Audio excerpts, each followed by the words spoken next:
नमस्कार, राम राम, शुभ प्रभात, सत श्री अकाल। आप सभी का स्वागत है हमारी इस इंडियन हिस्ट्री की क्लास में। हम पिछले काफ़ी दिनों से इंडियन हिस्ट्री के बारे में पढ़ रहे हैं और इंडियन हिस्ट्री के अंतर्गत हमने बाबर, फिर बाबर के बाद हमने हुमायूं के बारे में पढ़ा, हुमायूं के द्वारा लड़े गए प्रमुख युद्धों के बारे में पढ़ा और अब हम अकबर द्वारा लड़े गए प्रमुख युद्ध के बारे में पढ़ते हैं कि किस प्रकार से अकबर ने पूरे भारत में मुगल साम्राज्य की स्थापना के लिए कौन कौन से सैनिक अभियान किए, उनके बारे में हम पढ़ रहे हैं। तो अब हम आज इस क्लास की शुरुआत करते हैं और अकबर के अन्य जो सैनिक अभियान हैं उनके बारे में पढ़ते हैं।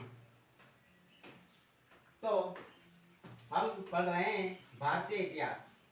भारतीय इतिहास और भारतीय इतिहास के महत्वपूर्ण टॉपिक मुगल वंश, मुगल शासकों के बारे में पढ़ रहे हैं। भारतीय इतिहास के तहत हम मुगल वंश के बारे में पढ़ रहे हैं।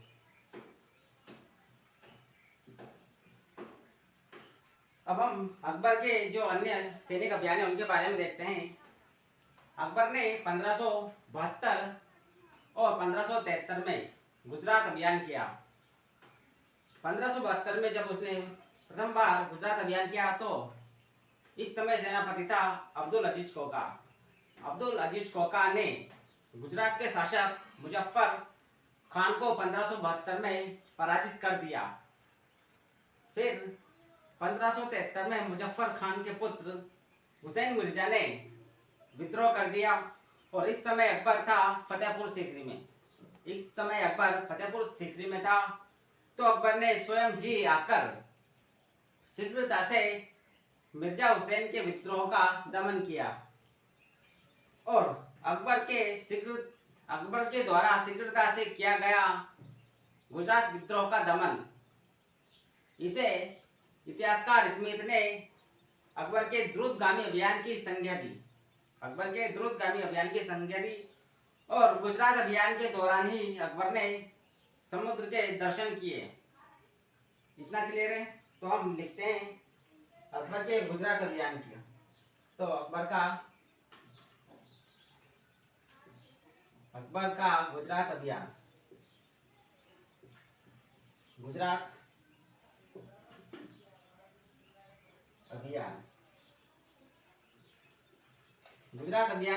कब किया अकबर ने? तो 1572 में। और इस समय सेनापति था अब्दुल अजीज कोका। सेनापति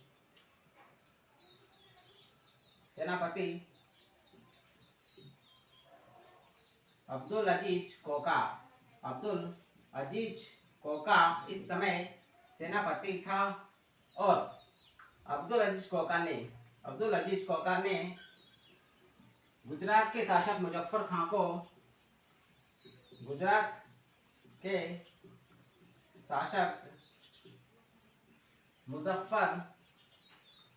मुजफ्फर खान को पराजित किया। अब्दुल अजीज कोका ने मुजफ्फर खान को पराजित किया। फिर क्या हुआ कि 1573 में हुसैन मिर्जा ने विद्रोह कर दिया। 1573 में हुसैन मिर्जा ने विद्रोह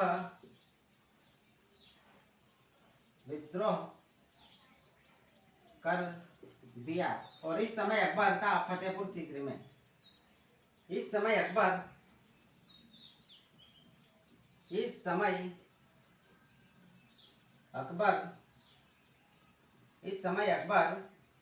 फतेहपुर सीकरी में था।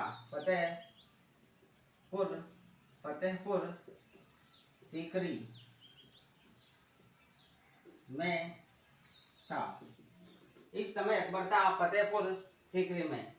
तो तो अकबर ने स्वयं ही आकर गुजरात के इस विद्रोह का दमन किया और इतनी शीघ्रता से किया कि इसे इतिहासकार स्मिथ ने अकबर का द्रुतगामी अभियान की संज्ञा दे दी। तो फतेहपुर सीकरी में था तो अकबर ने स्वयं आकर इस विद्रोह का दमन किया। इस विद्रोह का दमन किया। अकबर ने स्वयं आकर इस विद्रोह का दमन किया और इतनी शीघ्रता से किया, इस कारण से इतिहासकार स्मिथ ने इस अभियान को अकबर के द्रुतगामी अभियान की संज्ञा दी। तो इस विद्रोह का दमन किया, शीघ्रता से विद्रोह दमन के कारण इतिहासकार स्मिथ ने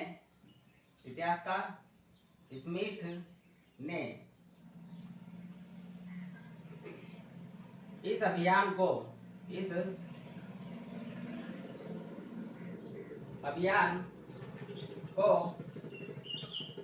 द्रुतगामी अभियान कहा। इस अभियान को द्रुतगामी अभियान की संज्ञा दी। तो शीघ्रता से विद्रोह दमन के कारण स्मिथ ने इस अभियान को द्रुतगामी अभियान की संज्ञा दी। तो और गुजरात अभियान के समय ही अकबर ने सर्वप्रथम समुद्र के दर्शन किए। तो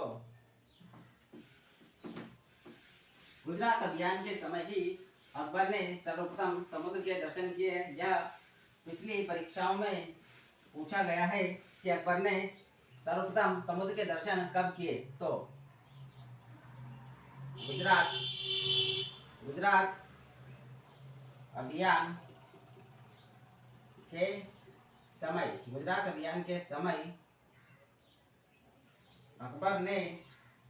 अकबर ने सर्वप्रथम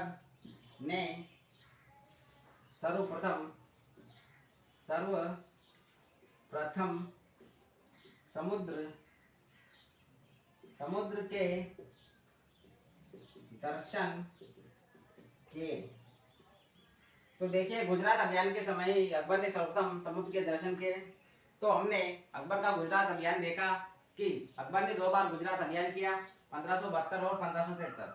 1572 में अब्दुल अजीज खोखा ने गुजरात के शासक मुजफ्फर खान को पराजित किया। फिर 1573 में मुजफ्फर खान के ही पुत्र हुसैन मिर्जा ने गुजरात में विद्रोह कर दिया और इस समय अकबर था फतेहपुर सीकरी में। तो अकबर ने स्वयं ही आकर इतनी शीघ्रता से विद्रोह का दमन किया। इस कारण से इतिहासकार स्मिथ ने इस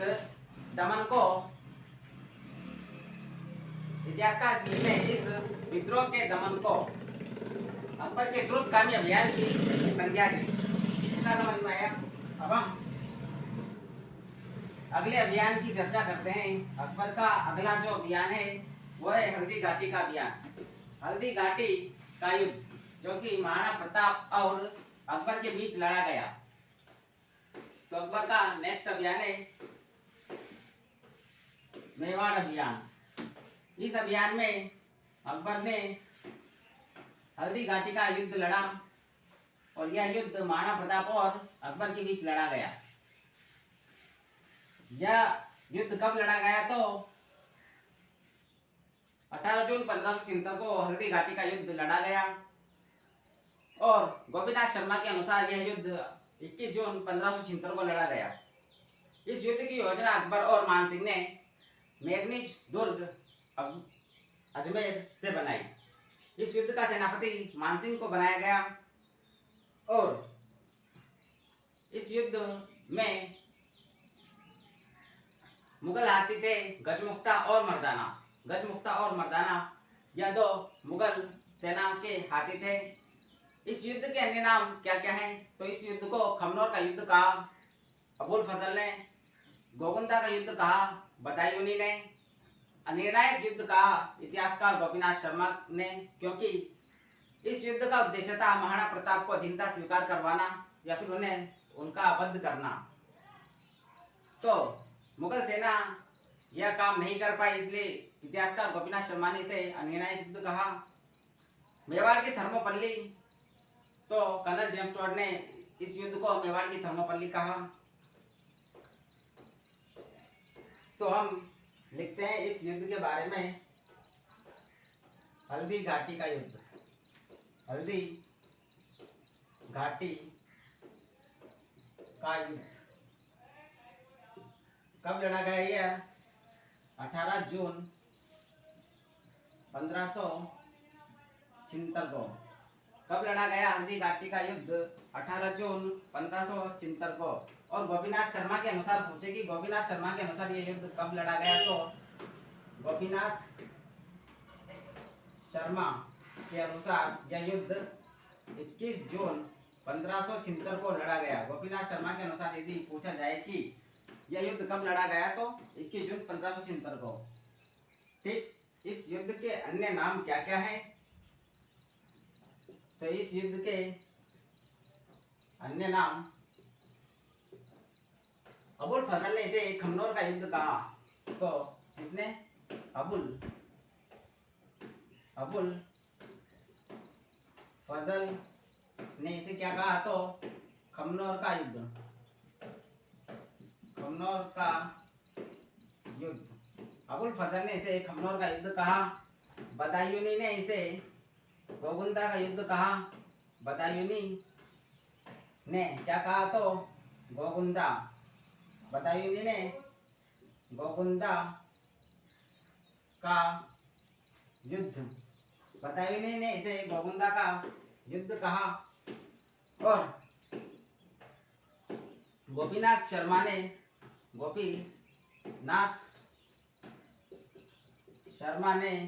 क्या कहा इसे? तो एक अनिर्णायक युद्ध।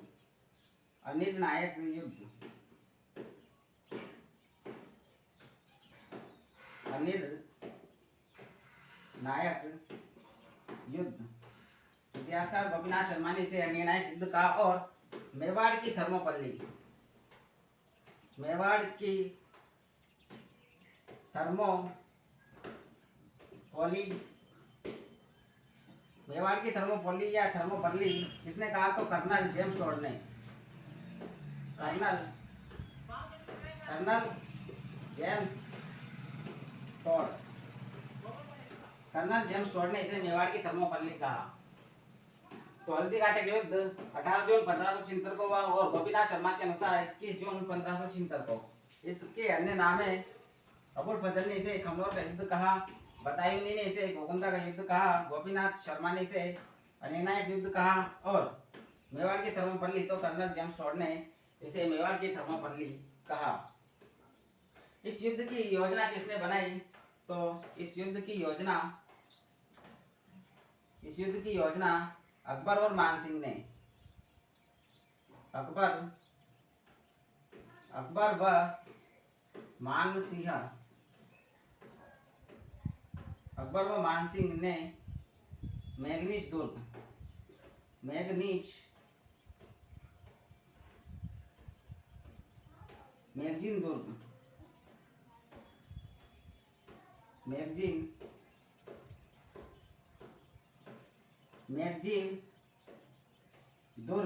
अजमेर में। इस युद्ध की योजना कहाँ बनाई गई? तो इस युद्ध की योजना जो है अकबर और मानसिंह ने मैगजीन दुर्ग अजमेर में इस युद्ध की योजना बनाई। तो आप सभी इसका स्क्रीनशॉट भी ले सकते हैं, फिर हम आगे पढ़ेंगे।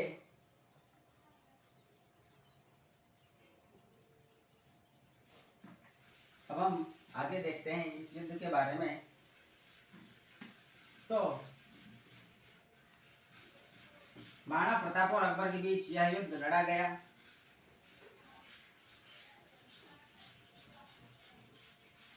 और इस युद्ध के कारण क्या थे? तो इस युद्ध के कारण थे कि अकबर की साम्राज्यवादी विस्तार की नीति। अकबर पूरे भारत में अपने साम्राज्य का विस्तार करना चाहता था और वह चाहता था कि हर राजा उसके अधीन कार्य करे।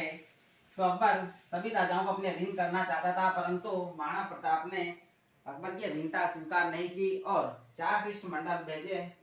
तो इस युद्ध के कारण देखते हैं हम, इस युद्ध के कारण है कि महाराणा प्रताप ने अधीनता स्वीकार नहीं की।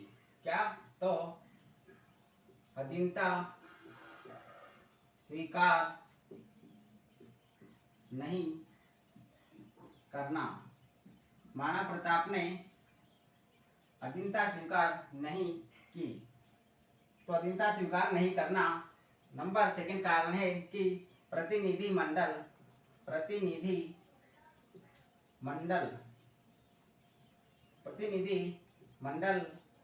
की असफलता,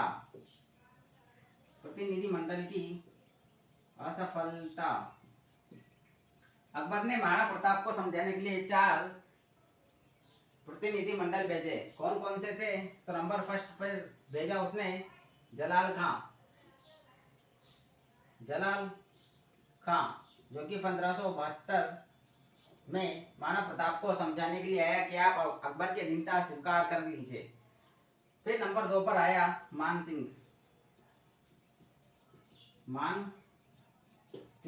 जो कि 1573 में महाराणा प्रताप को समझाने आया कि आप अकबर की अधीनता स्वीकार कर लीजिए। फिर नंबर 3 पर आया भगवंत दास